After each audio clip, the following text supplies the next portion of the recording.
Thank you, operator, and thank you to those of you who are joining us this morning for the presentation of the second quarter results for the LMK Group. So let's get started on slide 2. My name is Walker Kinman. I'm the CEO of the LMK Group. I'm joined by Eric Bergman, our CFO. We will give you a short intro on the company and then take you through some prepared remarks on the second quarter development and financials before opening up for questions. So first, a little about the LMK Group and our business on slide 3. As a pioneer in the meal kit space, we have been changing the way people eat for over 14 years, which is why we see our purpose as innovating the mealtime experience. And our 4 strong local brands in Norway with Godtlevert and Adams Matkasse, in Sweden with Linas Matkasse, and in Denmark with Ret Nemt have a long heritage of innovation and entrepreneurship and basically simplifying everyday life for our customers. We make it easy for our customers to enjoy delicious, well-composed, and inspiring dishes, and our service reduces the stress of planning and shopping while forming good eating habits and stimulating joyful cooking and saving valuable time for quality family moments at the dinner table. So let's turn quickly to slide 4. Our meal kit business model is demand driven. This means that we do carry very low inventories and minimize food waste generated in our own operations. So our recipes are prepared by local chefs and dietitians, meaning that we incorporate a significant portion of local taste preferences while also offering the widest selection of recipes in the markets we operate in. We use our own proprietary tech solution made up of a single technology platform across our business. This enables a highly personalized customer experience using, for example, AI technology in the form of recommendation engines, while being able to produce each order uniquely to the customer's own taste preference using pick-to-light and automated production solutions. Our well-established, strong and scalable supply chain enables efficient purchasing and distribution processes, and we integrate supply chain operations in the business across countries where, as we're doing this, we're taking advantage of Nordic-wide sourcing opportunities. So let's turn to slide 5 and mention some of the highlights for the quarter. So as we noted in our trading update that we published on July 6th, net sales reached 267.6 million SEK for the second quarter. That was down 29.8% versus the second quarter of last year. In a tough macro environment, we've seen a broad downturn in online groceries and softness in the general e-commerce space in our markets. Despite this challenging environment, we did generate an adjusted EBIT of 6.3 million SEK for the quarter and an operating cash flow of 18.2 million SEK. Order frequency was down only slightly at -1.5%, while the average order value continued to increase and was up by 5.9% on a year-over-year basis. At the annual general meeting that was held in April, shareholders approved the board's proposal of a dividend of 22.2 million SEK, which was distributed in May. Shareholders also elected Johan Kleberg as a new independent board member of the board of directors. I'd like to thank our departing board member, Fredrik Kongsli from the Hercules team, who has worked with the board and also contributed to the development of the company since joining in 2018. Let's move on to slide 6. It's not news to anyone that the macro environment is creating a challenge within the e-commerce space. And we have a couple of key market indicators from public sources that we follow. In Sweden, that is the Online Grocery Index, which is published every month by the Swedish Food Retailer Federation. And in Denmark, Danmarks Statistik publishes monthly data on online groceries with a 2-month delay. So what we see in Sweden is that the Online Grocery Index contracted by 28% during Q2, after contracting by 19% during Q1. In Denmark, the most recent figures published are for May, showing a 21% contraction year-on-year for online groceries. The figure for March was a contraction of 31%. So while we don't have any corresponding data for the Norwegian market, the underlying factors in what is driving consumer behavior across the Nordics as we emerge from the pandemics are the same also in that market, and they're characterized by a higher degree of out-of-home leisure and travel, and correspondingly a reduction in at-home spending, which is also then amplified now by inflation pressure. So for our business, this meant the sales decline in Norway by 26%, in Sweden by 30%, and in Denmark by 43% during the quarter. So let's go to slide 7. And coming back to the topic of inflation, it's been on everyone's mind for some time. We saw inflation accelerate in Q2. Energy prices moved sharply higher due to the war in Ukraine and brought with them costs for food products and packaging materials, and has also driven consumer inflation to levels we haven't seen since the 80s and 90s in our markets.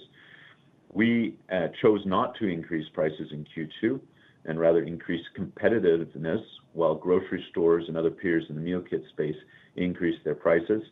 We waited until early August, and then we adjusted our prices by roughly 6% across all of our brands to offset the higher fuel, food, and material costs. This is still less than what is being recorded in key consumer price index measurements. Groceries and non-alcoholic drinks in Sweden, for instance, are exceeding 13% in July on an annual basis, and therefore also helps us keep our overall competitiveness intact on a price basis. We've not seen any material defections from customers due to the price change. While we clearly have no intention of trying to absorb all inflationary price increases, we have been able to offset a substantial amount of price increases due to initiatives on the supply chain management side. We had expected to offset the higher cost of customer unique production with sourcing initiatives during 2022. But because of inflation, we've only managed to keep our relative cost of food flat in relation to gross sales. So the lower volumes have also demanded that we look closely at our own cost structure and thereby adapt to market realities. So excluding production personnel, we ended Q2 with roughly 7.5% fewer average full-time equivalent staff. We will continue to manage our full-time equivalent headcount lower, predominantly through normal employee turnover. So as we continue to adjust our cost structure to the current volume levels. So as we move on to slide 8 then. During the second quarter, we did continue to focus on providing a superior customer experience. And we've done that by the continued development of our offering and brands. So thanks to our ability to produce each order in a custom tailored way, we're now capable of offering 80 recipes every week for Linas and Godtlevert brands.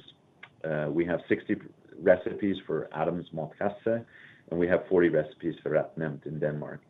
We also finalized the rollout of taste preferences across all brands during the quarter, that together with our AI-based meal selector gives us the unique opportunity to offer a custom menu every week based on each household preference.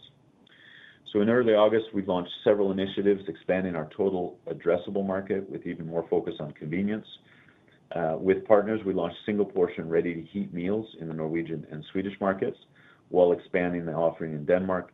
We further launched a new concept based on fast meal preparation, where the oven does most of the work after a very short preparation task.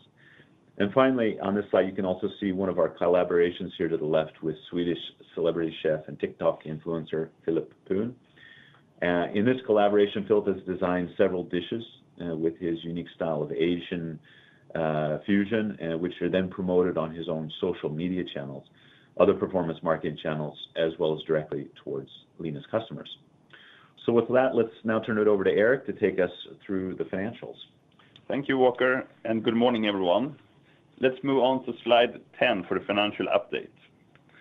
As Walker talked about, the economy continues to emerge from the COVID pandemic restrictions, which continues to affect demand for e-commerce and meal kits, as well as consumer fears of inflation have had an impact on customer behavior. This is reflected also in our sales. Our net sales amounted to 268 million SEK, which is 29.8% lower than last year. During the month, we delivered 348,000 deliveries, and we delivered to almost 80,000 active customers. The active customer is 32.7% lower than last year. Part of the reason for the lower customer base is related to our elimination of external telephone marketing sales, which contributed to 18,000 fewer new customer acquisition during the first half of 2022 compared to 2021. During the quarter, we have also reduced our overall sales and marketing spend by 52% versus the same period last year. last year being unusually high due to aggressive spending on new customer acquisition. Our efforts in this second quarter returned to focus on retention and reactivation ahead of the summer season, which typically generates higher customer churn and post deliveries. Average order value continues at a high level, up 5.9% from last year. Excluding currency, this is up 3.1%. The increase is driven by both price increases introduced in August 2021, as well as increased add-on and upsales. Order frequency at 4.35 was slightly down versus last year. During the second quarter, we saw more customer pausing during this year compared to last year during the many red days that we have during the second quarter. Let's move on to slide 11 for profitability. Profitability is impacted by lower volumes as well as cost inflations. We achieved a contribution margin of 24.5%. That is lower than last year, although this year we are operating with 100% customer unique production, where each delivery could be tailored for each customer in all countries we operate. We saw a high and accelerating inflation during the period, driven by higher fuel, food, and packaging costs. As an example, we absorbed around 2.1 million SEK in fuel surcharges during the first half. With the war in Ukraine driving oil prices higher and regulatory changes in Sweden. We continue to actively work with our pan-Nordic purchase initiatives, which are successfully impairing inflation in the current environment, but not producing direct incremental productivity as we had originally planned. We are monitoring the inflation closely to evaluate what measures needs to be taken. As mitigation to the increased inflation, our customer prices were increased by approximately 6% throughout our brands in the beginning of August this year. As mentioned in the previous slide, we continue to drive marketing efficiency measures, and we are managing sales and marketing to focus the spend on when it's most efficient and profitable to gain and retain our customer. Meaning that we are focused on the highest spend in the first and third quarter. Based on that, our sales and marketing spend are reduced in the second quarter by 52% versus the same period last year.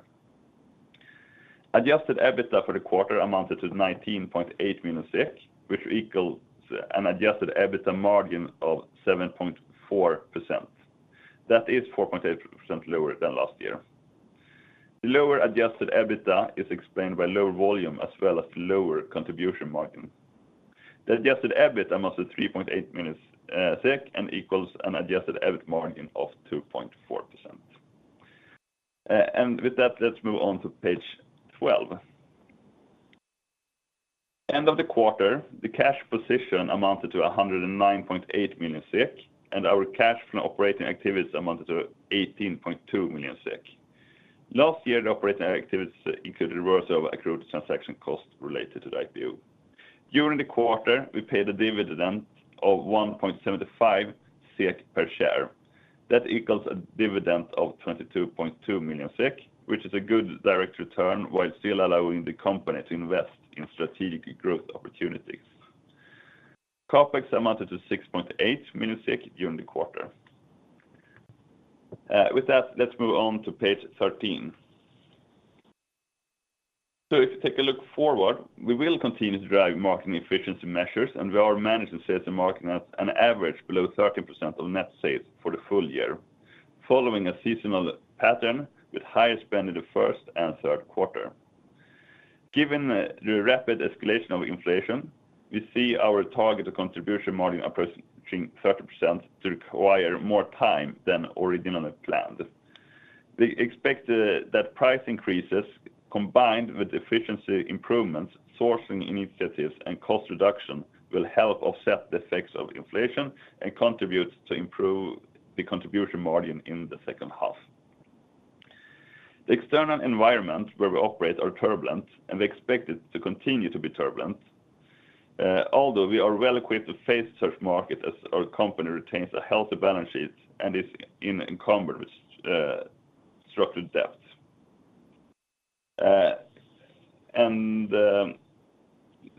With that, I would like to hand over to Walker for a quick summary. Thank you, Eric. So let's turn to slide 15 and summarize here. So in Q2, we generated profitability despite a tough macro environment and a drop in sales that was in line with broader online grocery sales contraction seen in the Nordics. Inflation is a clear reality even in our business, and we have made price adjustments and are taking other cost-cutting measures to adapt to the reality of the current trading environment. Our work is ongoing to provide a superior customer experience, and we'll continue to invest in the development of our service, products, and brands. And we continue to expand our convenience offering with the launch of ready-to-heat products in August, as well as easy preparation meals. Last but not least, the company retains a healthy cash position and is debt-free. So to conclude, I would like to thank all of our employees and partners for all their hard work in a challenging operating environment. Let's now turn it back over to our operator and open up for any questions. We will now begin the question and answer session.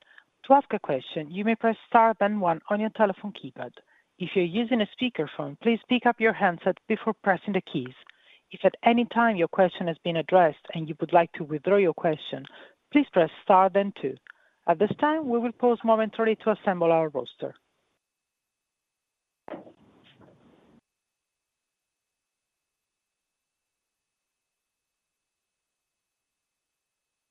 The first question is from Clément Genelot from Bryan Garnier. Please go ahead.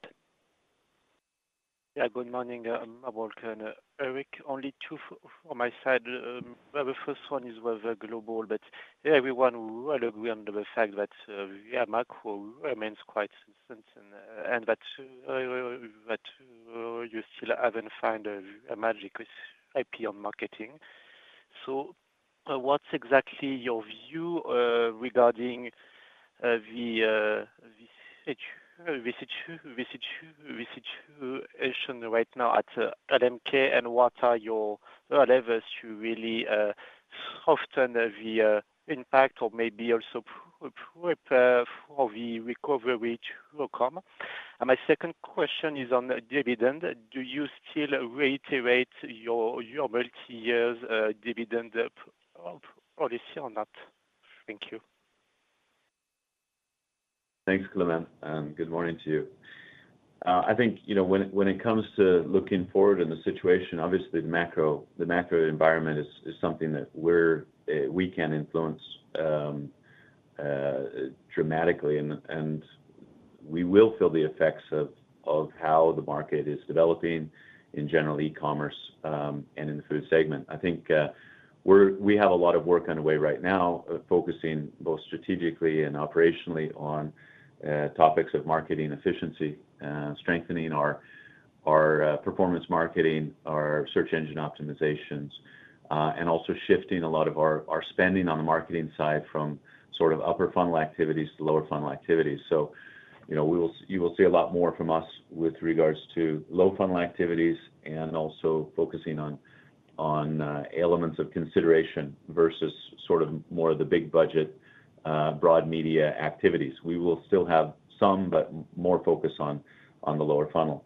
And I think this is also in this environment we assess it's when customers and potential markets are extremely distracted, it's more valuable for us to be focusing on the customers that we have, retaining, reactivating the customer base that knows us, rather than being on the hunt for new customers. So that is impacting our work when it comes to how we're focusing marketing and sales efforts, and obviously as we guide to the marketing spend, I don't know that there's a magic number, but we do see that the 13% is what makes good sense to continue to grow our business in our current business model, in an environment which is stable. So we will continue to manage to the 13%. I think as Eric said in his comments, both when we think about emphasis on marketing spend, we'll see that in the first and the third quarters because of the benefit to the cohort and the proximity to holiday seasons when you look at the second and the fourth quarters.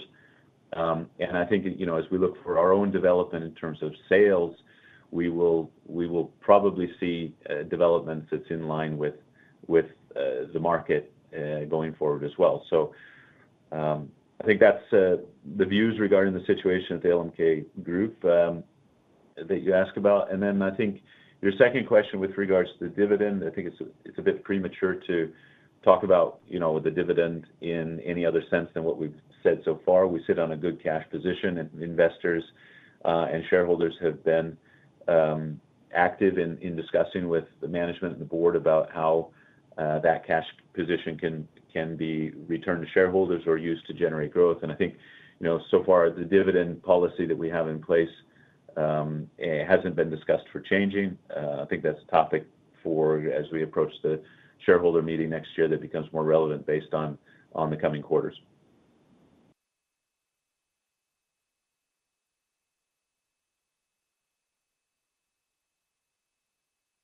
For any further questions, please press star and 1.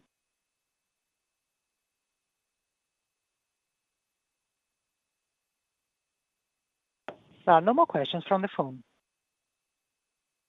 Okay, and do you have any? Yeah, we have one question that has been sent in from Jerker Danielsson and asking about the profitability in Denmark and what is the plan for the development in Denmark?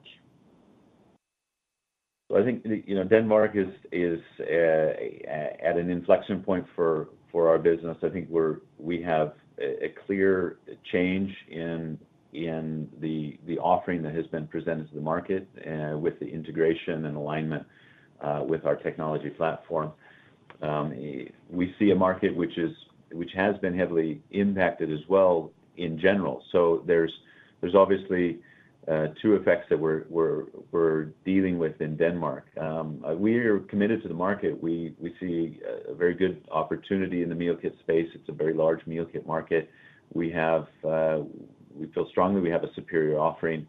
There are things to be done, but in terms of our plans in Denmark, we have work to do. There's another question here with regards to the reception of the new offering with regards to the ready-to-heat segments. I think the comments that we can say about that is it's so far developing according to our plans at this point. It's a very new offering on the market.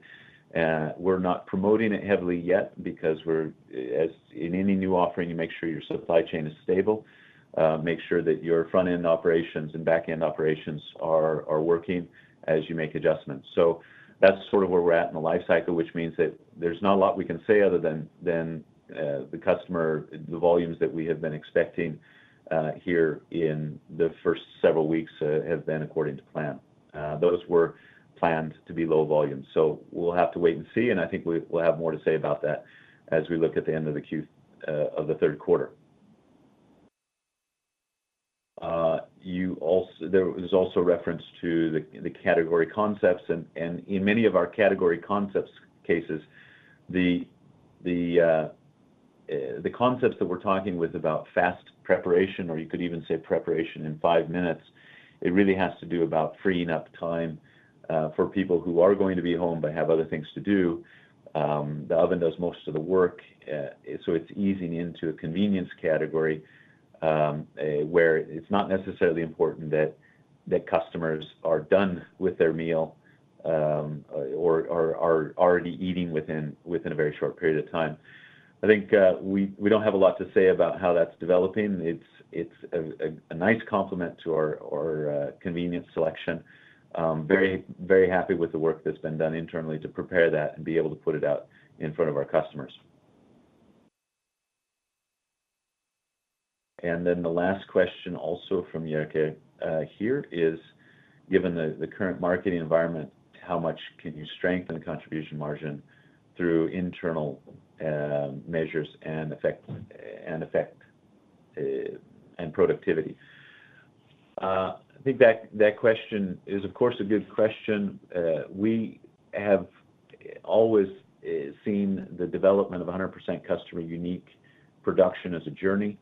The implementation of it and the final implementation at the end of Q3 and the beginning of Q4 last year means that we had a journey of manufacturing production management ahead of us and operations improvements.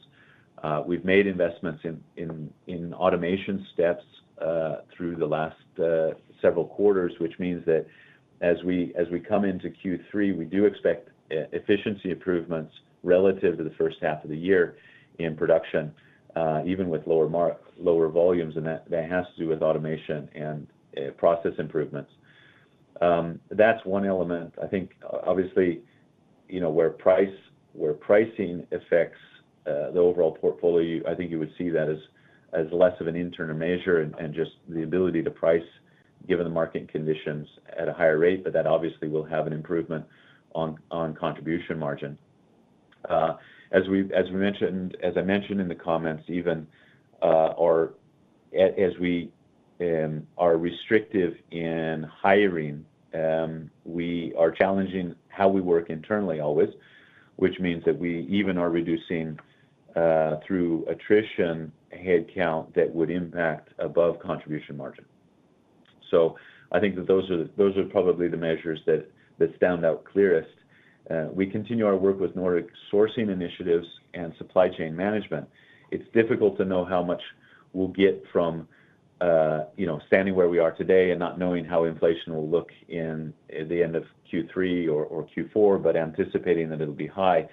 It's difficult to assume at this point in time that our efforts, which are being very productive, will have a price productivity element or will continue to sort of ward off inflation as we've been doing in the first half. So, yeah. And it looks like those were the questions from Jerker. Thank you for the questions. And it looks like we have a question from Peter von Hedenberg. Can we expect a total negative EBIT for last half year due to the significant lower sales and general trends?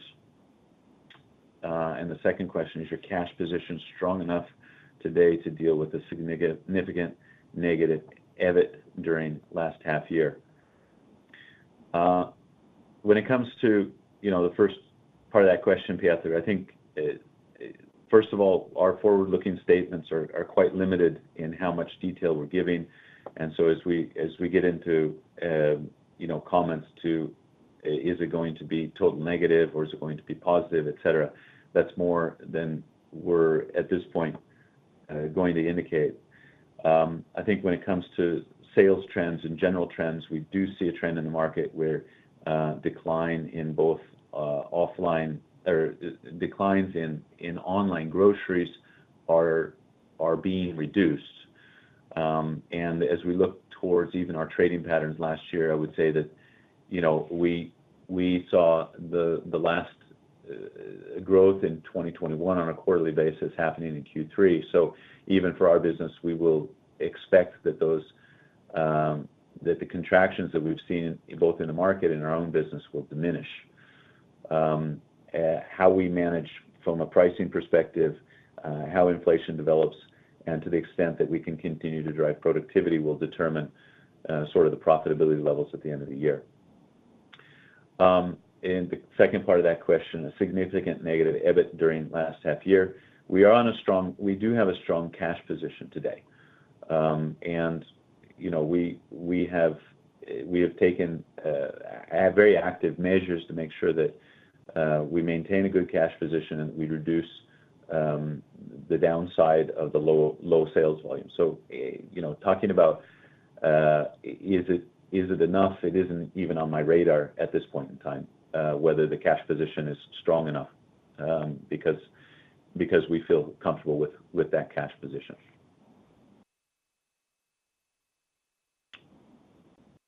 Do we have any other questions that I'm missing? No other questions has been sent in. Okay, so Haven't seen any other questions through the channels for questions, and there were no more questions on the telephone call. Again, thank you everybody for joining us. We look forward to speaking to you again after the end of our third quarter when we present the results in early November. So thank you very much and have a